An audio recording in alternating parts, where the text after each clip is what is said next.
सदगुरु कबीर साहिब सज्जन व्यक्ति की बड़ाई कर रहे हैं। साहिब कहते हैं, साधु मेरे सभी बड़े, अपनी अपनी ठौर, शब्द विवेकी पारखी सो माथे की मौर। सज्जनों, साहिब का कहने का भाव ये है, वो कहते हैं जितने भी साधु हैं, जितने भी संत हैं, वो सब बड़े हैं।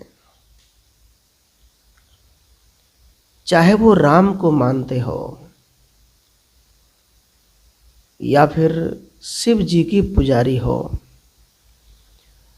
या फिर किसी काली बन्नी दुर्गा की उपासना करने वाले हो या फिर कोई किसी भी मत मजहब का हो, साहिब कहते हैं वो सभी साधु हमसे भी बड़े हैं। लेकिन कैसे? वो बड़े कैसे हैं? कहते वो अपने अपने जगह पे जो कुछ कर रहा है वो सब अच्छे हैं। कोई चोर चोरी करता है, उसको भी लगता है कि मैं अपने जगह ठीक हूँ। कोई बहू रानी है, वो अपने हिसाब से कहती मैं तो अच्छी हूँ। सासू माँ है, वो अपने हिसाब से अच्छे हैं। लाखों गलती करने वाले मन ही मन सोचता है कि मैं अच्छा हूँ। इसी प्रकार सदगुरु कबीर देव भी कहते हैं कि जितने भी साधु हैं वो सभी अपने अपने जगह पे पूजनीय है, बड़े हैं, मंडलेश्वर है और बहुत बड़ा है। लेकिन साहब नीचे थोड़ा शंका में डाल दिए। वो कहते हैं, शब्द विवेकी पारखी सो माथे की मौर। कबीर साहब कहते हैं जो शब्दों पर विचार करता है, जो शब्दों की पारखी है, वो माथे की मोर है। जो ये परखता है कि एक पत्थर है जो टाइल्स के रूप में घर में लगाते हैं, एक पत्थर वो है जिसको हम तिलक चंदन करके पूजा करते हैं, एक पत्थर वो है जो गेहूं पीसते हैं, वो आटा निकाल कर हम रोटी खाते हैं। कबीर साहब कहते हैं, मैं पत्थर की पूजा छोड़कर मैं उस चक्की की पूजा करूंगा जिससे हम काम लेते हैं। कहते हैं ना, जो पूजू पहाड़ तासो तो चक्की भली जो पीस खाए संसार। संसार जिस वस्तु का काम लेता है, जिससे हम सहारा लेते हैं, उसको यदि हम ठीक ठाक रखेंगे, साफ रखेंगे तो वो हमें काम देगा।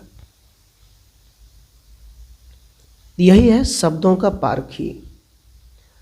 जो शब्दों के पारखी होता है वो एक एक शब्द पर विचार करके वो किसी भी चीज को मानता है। तो साहब कहते हैं जो तत्वदर्शी है, जो ज्ञानी है, जो समझदार है, समझदारी के दीप जलाया है अपने अंदर में, तो कबीर साहब कहते वो मैं उसे उस साधु को माथे की मोर बना के रखूंगा।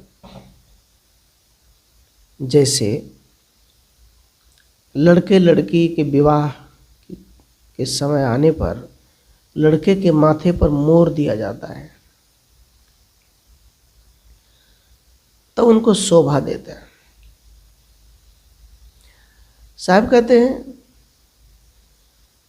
दूल्हा दुल्हन मिल गई फीकी पड़ी बारात। यहां शब्द विवेकी पारखी का मतलब होता है लड़के जब लड़की को लेने जाते हैं, अपने विवाह करने जाते हैं मोर पहनकर, तो उनके पीछे बारात भी जाते हैं। शादी नहीं होते तब तक बारात की खूब इज्जत है। जैसे ही शादी संपन्न हो गया, बारात का कोई इज्जत नहीं, वो अपने आप चले जाते अपनी अपनी गाड़ी लेकर। ऐसे ही कबीर साहब कहते हैं, मनुष्य अपनी मान्यता बनाकर जितने भी पूजा पाठ की देवता का बनाया है, उनकी वैल्यू, इनकी इज्जत तभी तक है जब तक उसे आत्मज्ञान नहीं होता। जब मनुष्य को आत्मज्ञान का बोध हो जाता है, तो जितने भी देवता देव पितर उन्होंने मान रखा है, उस सब को मन से दिमाग से निकाल देता है, फिर उनके पीछे समय व्यर्थ नहीं करता।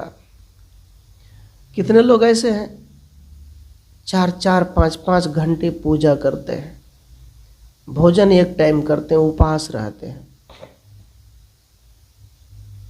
और ऐसे लोग काफ़ी बीमार भी पड़ जाते हैं, काम भी समय से नहीं हो पाता है, केवल पूजा में लगे रहते हैं। तो कबीर साहब कहते हैं, आत्मज्ञान होने से, समझदारी बढ़ने से मनुष्य का ये सारा भरम जाल टूट जाता है। तो जो भरम जाल तोड़ ले, वो क्या कहते हैं कबीर साहब, वो मेरे माथे की मोर है, मेरा वो सबसे बड़ा साधु है। साधु तो बहुत देखे होंगे, पत्थर पूजने वाला, पहाड़ पूजने वाला, पानी को पूजने वाला, पानी की पूजा करके पानी को गंदा कर देगा। आप विदेशों में जाकर देखिए, नदी की हालत एकदम चकाचक पानी, शुद्ध पानी। भारत की नदी को देखिए, छठ करेगी, कोई पर्व करेगी तो उसको दूषित करेगी, गंदा करेंगे। अरे पर्यावरण वातावरण की पूजा है, उसको साफ सफाई रखना। बर गाछ में, बट वृक्ष में धागे लपेटती है स्त्रियां, कहते हैं धागे लपटेंगे तो पति की लंबी उम्र होंगे। लंबी उम्र का खाक होगा, तुम दिन रात लड़ोगी तो लंबी उम्र क्या होगा, नहीं हो सकता। सज्जनों, यही बात पति के लिए है। पति भी लड़ते हैं तो पत्नी को उम्र लंबी नहीं हो सकती। ऐसे ही कबीर साहब कहते ये सभी भरम जाल को तोड़ करके बाहर निकलो एक शाश्वत ज्ञान में। तो साहब ने कहा, हर वो मनुष्य मेरे से बड़े हैं जिसमें पारखी ज्ञान है, परख तत्व है। फूटी आंख विवेक की, लखे न संत असंत, जाके संग 10 विष है ताको नाम महंत। कबीर देव कहते हैं विवेक की आंख। अब किसी का नाम भी विवेक होता है, किसी का नाम सूर्य होता है। यहाँ विवेक का मतलब होता है समझदारी। एक सूरदास होता है, आप लोगों ने देखा होगा कि अच्छे भजन गा लेते हैं, तबला बजा लेते हैं, ढोलक बजा लेते हैं, हारमोनियम बजा कर गाते हैं, अच्छे अच्छे बजाते हैं। 2 आंख नहीं है किंतु वो बजा लेते हैं। कैसे? विवेक की आंख से। विवेक की आंख अंदर है, बाहर बड़ी से बड़ी आंख है। यदि एक खराब चीज पर लिखा है कि इसको खाने से कैंसर होता है, इसको लेने से बीमारियां होती है, तो तब भी वो खा लेता है। यदि विवेक की आंख खुल जाती है तो वो नहीं खाता, वो ऐसा गलती नहीं करता। इसको बोलते हैं विवेक, समझदारी। साहब कहते हैं लखे न संत असंत। जब हमारी बुद्धि खराब हो जाती है तो अच्छा बुरा की पहचान करना हम छोड़ देते हैं। जाके संग 10 20 है ताको नाम महंत। कबीर देव कहते हैं आजकल के साधुओं की यही दशा है। जिसके पीछे आगे 10-20 घूम रहा है, लोग मानते हैं कि वही सबसे बड़े साधु हैं। आजकल आपने देखा होगा, ऐसे साधु हैं जो किसी के बाप के नाम, दादा के नाम बता देते हैं, नानी के नाम, फूफा के नाम बता देते हैं, और क्या कहते हैं, बाबा तो बड़े सिद्ध हैं, योगी फकीर हैं। वहाँ 10-10 लाख, 20-20 लाख के भीड़ लग जाती है, क्योंकि वहाँ उस भीड़ में आत्मज्ञान की कोई बात नहीं हो रही है, मन शांति की कोई बात नहीं हो रही है, लेकिन वहाँ भीड़ है। यह सब कहते आज वही कलयुग में हो रहा है। 10-20 घूम रहा है तो कहते बड़े साधु हैं। उसका नाम महंत है। मोहंत और महंत 2 शब्द है। जिसने मोह का अंत कर लिया वो कौन है? महंत। महंत कौन है? जिसने मान प्रतिष्ठा बढ़ा ली, पद बढ़ गया, ज्ञान घट गया, भक्ति घट गई, साधना घट गया, वो महंत है। मोहंत उसे कहते हैं जिस आश्रम में संत रहते हैं, मोह का अंत हो गया, माया का अंत हो गया, अब भक्ति बढ़ गई, साधना बढ़ गया, समाज के लिए जी रहा है, उसका नाम क्या कहते हैं? मोहंत है, क्योंकि मोह का अंत कर दिया। लेकिन सज्जनों, आज भी हमारे भारत देश में बड़े बड़े छोटे छोटे आश्रम है, गरीब आश्रम है, जहाँ उतनी जमीन नहीं है, लेकिन उसके अंदर साधना है, भक्ति है, समाज को कुछ न कुछ ज्ञान तो देते हैं। उनके पास कम भीड़ लगती है, कम लोग जाते हैं। जहाँ सच्चे ज्ञान की बारिश हो वहाँ लोग बैठना नहीं चाहते।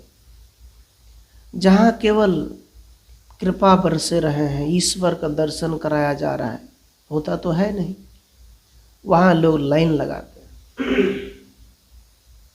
एक बार एक संत प्रवचन दे रहे थे, कुछ लोग बैठे हुए थे, जो हम बिहार के बोलते हैं संत मत वाले, जो ईश्वर की पंथ है कहते हैं। उन्होंने कहा, साहब प्रवचन तो अच्छा किए, लेकिन आपने ईश्वर परमात्मा का नाम एक बार भी चर्चा नहीं किए, इसलिए मुझे पसंद नहीं आया। संत ने कहा, इस पंडाल में जितने लोग बैठे हुए थे वो सब मेरे परमात्मा थे, ईश्वर थे। याद रखना, परमात्मा परमात्मा। एक अच्छे कर्म करने वाले व्यक्ति के पास जब हम बैठते हैं तो हमारी आत्मा, हमारा मन उनके जैसा बन जाता है।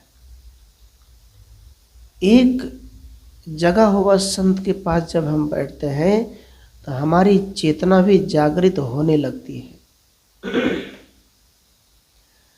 यही है परमात्मा, एक दूसरे परमात्मा से मिलना। ईश्वर बड़े आचरण करने वाले,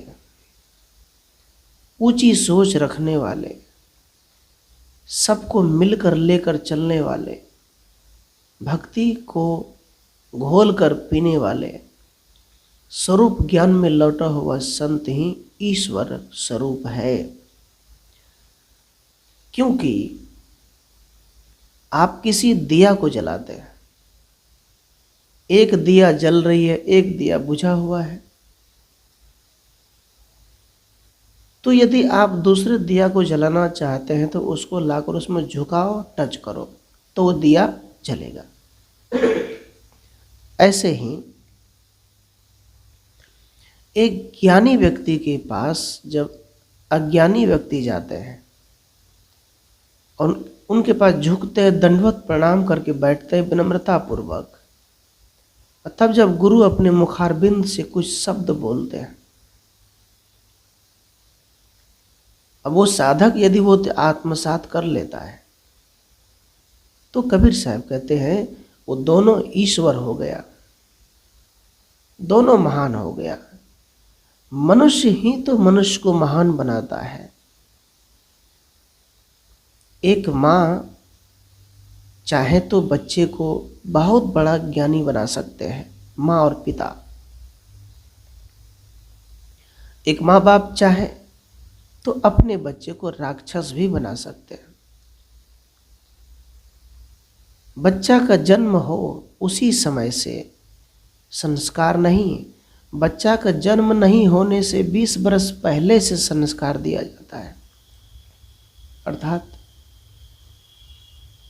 हर एक व्यक्ति बचपन से ही यदि अच्छा जीवन जीने लग जाए तो फिर हर एक व्यक्ति परिवार में अच्छा ही बनता चला जाएगा। ये बात है।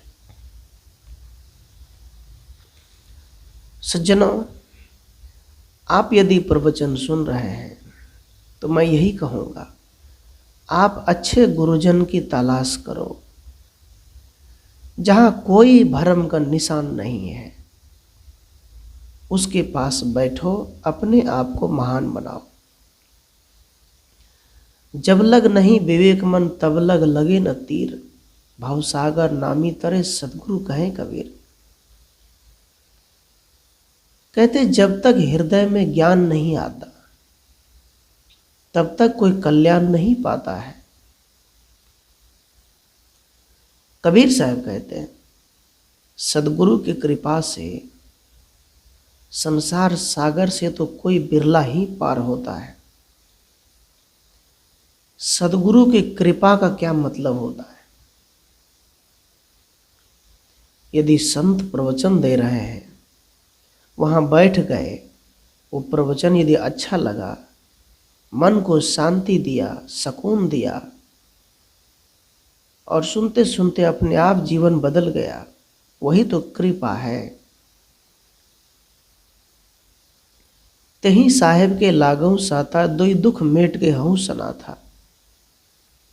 साहेब कहते हैं ऐसे साहेब गुरु के साथ लगो जो तुम्हारे दो दुख को मिटा दे। दो दुख क्या है? दुख है भगवान नहीं मिलता, ये भी दुख है। ऊपर में स्वर्ग मिलेगा कि नरक मिलेगा, ये दुख है। सज्जनों, तीर्थ में जाने से शांति मिलेगी कि नहीं मिलेगी, ये दुख है। साहब कहते इस दुख को जो मिटा दे वही सदगुरु की पूजा तुम करो, क्योंकि ये दुख बहुत बड़ा खतरनाक दुख है। आज हर आदमी घर में दुखी है। बहू रानी कुल देवता की पूजा कर रही है, सासू कहते कि हम दुर्गा की उपासना करते हैं, दोनों में झगड़े हो रहे हैं। सासू माँ कुल देवता की पुजारी है तो बहू रानी शिव चर्चा में जाती है, शिव भक्त है, दोनों में खटपट है। कबीर का ज्ञान अटपटा, झटपट लखे न कोई, और जो झटपट लखे तो झटपट दर्शन होए। कबीर साहब कहते हैं समझने में सुनने में कबीर साहब की बात अटपटा सी लगती है। अटपटा क्या? अरे कबीर पंथ का है, ना भगवान की चर्चा करते, ना भगवान मानते हैं, न श्राद्ध करते हैं, न भोज करते हैं, न क्रियाकर्म, न पिंडदान करते हैं। ये तो समाज से अलग है। ये अटपट लगता है थोड़ा सुनने में। लेकिन साहब कहते हैं इस ज्ञान को जो पकड़ लिया, जो समझ गया, याद रखना झटपट दर्शन होए। जिनका वो दर्शन करने के लिए काशी बनारस ना जाने कहाँ कहाँ गया, फिर वहाँ जाने की जरूरत नहीं पड़ेगी, तुरंत उनके मन मंदिर में विराजमान दर्शन हो जाएगा कबीर का। याद रखना, साहब कहते हैं इस सदगुरु की कृपा से भवसागर से कोई बिरला ही पार हो सकता है। जो सदगुरु की कृपा की पात्र है, जो ज्ञान को पीना चाहे। प्रगटे प्रेम विवेक दल अभय निशान बजाए, उग्र ज्ञान उर आवते जग का मोह नसै। प्रेम भक्ति के प्रभाव से जब हृदय में विवेक की सेना जागती है तो साहब कहते हैं जितने भी काल जाल है, भरम भूत है, जितने भी मन के शैतान है वो भाग जाते हैं। आदमी जब तक पारखी नहीं होगा तब तक वो नहीं समझ पाएगा किसी भी बात को। बड़े से बड़े तत्वदर्शी कहलाने वाले कहते हैं कि तुम सार ज्ञान प्राप्त करो। अब जिस चेले को सार ज्ञान की बात कहते हैं वो उसके दिमाग में ये बात घुसता ही नहीं कि सार नाम क्या है, कुछ पता ही नहीं है। वो दूसरे से पूछते कि सार नाम क्या है। सार है आत्मा, सार है आत्मा राम, सार है मैं जो बोल रहा हूं मैं सार हूं। सार आप सुन रहे हैं, आप सार हैं। अर्थात आपके अंदर आत्मा राम नहीं है तो प्रवचन सुनेगा कौन? आपके अंदर आत्मा राम नहीं है तो प्रवचन बोलेगा कौन? आपके अंदर आत्मा राम नहीं है तो मंदिर बनाएगा कौन, मस्जिद बनाएगा कौन? आत्मा राम नहीं रहेगा तो प्रसाद कौन चढ़ाएगा, कौन खाएगा? विचार करो, यही तो सार नाम है सज्जनों। एक भटके हुए मनुष्य को रास्ता दिखा देना ही सार नाम है। उसको सही मार्ग दिखा दिया, अपनी चेतना में लौटा दिया, हो गया और कुछ नहीं। इसीलिए साहब कहते हैं ज्ञान नहीं होने के कारण क्या होता है? कितने प्रकार के मनुष्य होते हैं? गुरु पशु, नर पशु, नारी पशु, वेद पशु संसार, मानुषता को जानिए जाहि विवेक विचार। कबीर देव कहते हैं गुरु का पक्ष लेने वाले को हम गुरु पशु कहते हैं। गुरु का पक्ष लेना अच्छी बात है, किंतु गुरु के पक्ष लेने के चक्कर में अच्छी और सही सलाह न देना ये बुरी बात है। आज कितने लोग बोलते हैं नहीं नहीं मेरे गुरु में केवल मुक्ति है। कबीर साहब ने नहीं कहा। आज कितने लोग बोलते हैं मैं सतलोक देख कर आया हूँ, मेरे गुरुजी अभी लीला कर रहे हैं, मेरे गुरुजी मरे नहीं, मतलब शरीर त्याग नहीं किए हैं, वो अभी जीवित है, समाधि में है। 1200 साल बाद गुरुजी फिर लौट जाएंगे उसी शरीर में। इसको क्या बोलते हैं? गुरु पशु। विचार नहीं करते, जो मन बोल दिए गुरु पशु। वेद पशु संसार। नर पशु का मतलब जो सामाजिक पक्ष लेने वाले। सामाजिक पक्ष का मतलब होता है जब कहीं समाज में पंचायत हो, मीटिंग हो, उसमें यदि वो पक्षपात करता है तो नर पशु है। अर्थात मनुष्य तो है किंतु उसमें विवेक विचार नहीं है, वो नर पशु है। पशु है, वो जानवर है। फिर कहते हैं वेद पशु संसार। साहब कहते हैं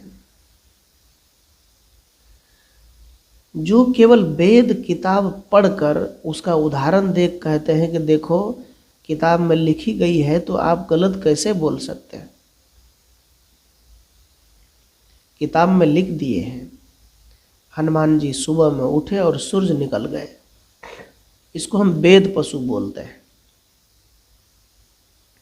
विचार पशु का मतलब जिस सूर्य को वो निकल गया वो पाकिस्तान में है, अमेरिका में है, चाइना में है, मतलब विश्व जहाँ तक है धरती वहाँ तक इस सूरज की रोशनी है।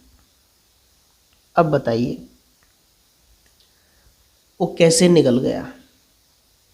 सज्जनों, इसको बोलते वेद पशु। ब्राह्मण जितने भी हैं वो सब वेद पशु हैं। उनको धर्म शास्त्र पढ़कर विचार करने से कोई मतलब नहीं है। उनका मतलब इतना ही है कि उनके बहू बेटे का पेट भरता रहे और जजमान से दान दक्षिणा मिलता रहे और जजमान जनता कहीं जाए उससे कोई मतलब नहीं। उसको बोलते वेद पशु। याद रखना, कबीर साहब कहते तू किताब को पढ़ ले, लेकिन पढ़ने के बाद तू विचार कर ले। साधु ऐसा चाहिए जैसा शुभ स्वभाव, सार सार को गहिरे थोथा दे उड़े। साधु का मतलब मनुष्य। आज माता बहनें भी यदि चावल फटकती है, पछोड़ती है तो भूसा निकाल देते, कचड़ा, सार को ग्रहण करते हैं। बाजार जाते हैं तो बर्तन को 10 बार पटकेगी, देखेंगे, कपड़े को लिहारेंगे, सूती है कि कॉटन है। लेकिन जब वो धर्म के क्षेत्र में आता है, मुक्ति की बात करने आते हैं, तो वहीं भ्रम में फंस जाते हैं। वहाँ वो वेद पशु बन जाते हैं। अरे परंपरा के लोग लिखे हैं तो हम मानेंगे क्यों नहीं। याद रखना, यदि 2 2 4 लिखा हुआ है और वो अनपढ़ आदमी लिखा है तो 2 2 4 ही होता है, वो सत्य वचन है। यदि एक ब्राह्मण ने लिखा है 2 2 5 होता है, यदि वो वेद में लिखा है, रामायण में लिखा है, गीता में लिखा है, तो ये बात नहीं मानी जा सकती क्योंकि गलत वचन है। इसलिए साहब कबीर कहते वेद पशु मत बनो। याद रखना, विचार विवेक करो। कबीरपंथी भी कुछ वेद पशु है, कुछ कबीरपंथी भी विचार नहीं करते। जादू टोना तंत्र मंत्र तो मानते ही हैं। याद रखना, गुरु मंत्र के द्वारा उसकी समाधान करो। साहब कबीर कहते हैं मानुष ताको जानिए जाहि विवेक विचार। मनुष्य उसी को समझा जा सकता है जो नर पशु, वेद पशु, नारी पशु सबसे हटकर है। उसको मनुष्य कहते हैं। कबीर साहब कहते पुकार कर कहता हूं, संत विवेकी होते हैं जिसमें सार असार शब्दों का ज्ञान है, वही सर्वोपरि सम्राट है।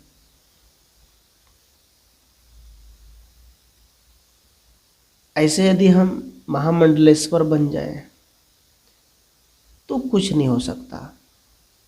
इसलिए ज्ञान अर्जित करो, ज्ञान प्राप्त करो और जितना हो सके शांति से जीवन जीने की प्रेरणा सबको दो। चलो मत। यदि आपको शरीर का सुख चाहिए,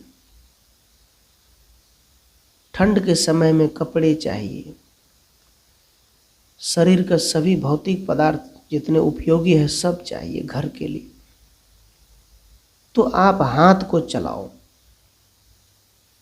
पैर को चलाओ। एक कहावत है देहाती मैथिली भाषा में, नहिरा जो बेटी ससुरा जो, बहिया डोला बेटी कत्तो खो। इसका हिंदी विश्लेषण, पिता कहते बेटी से तुम चाहे नहिरा जाओ चाहे ससुराल जाओ, अर्थात मैके में रहो या ससुराल में रहो, बाह को हिलाते रहो, पैर को चलाते रहो, हाथ को फेरते रहो। अर्थात कहने का भाव है जहाँ भी रहो कर्म करते रहो, जहाँ भी जाओ काम करो, मेहनत करो, खूब परिश्रम करो और उसके साथ साथ स्वाध्याय करो। स्वाध्याय दिन भर काम करो शरीर के लिए और स्वाध्याय करो अपनी आत्म कल्याण के लिए। स्वाध्याय खुद का पता करो, खुद का अध्ययन करो, खुद का चिंतन करो, स्वरूप का स्मरण करो, अपनी चेतना में आ जाओ, ये काम करो। तो कबीर साहब की हर एक बातें हम सबको माननी चाहिए और उनकी दोहा पर विचार भी करनी चाहिए।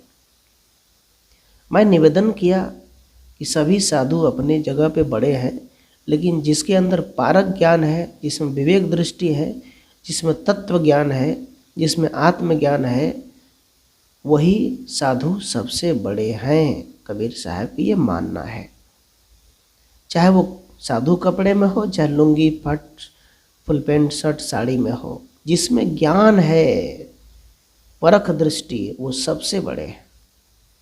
इसलिए आप सबको ये विचार अच्छा लगा तो जितने लोग हैं सुन रहे हैं सब चैनल को सब्सक्राइब कर लीजिए और आप सबके बैठे अंदर राम को त्रय बार साहिब बंदगी। आप सब प्रसन्न रहें, खुश रहें।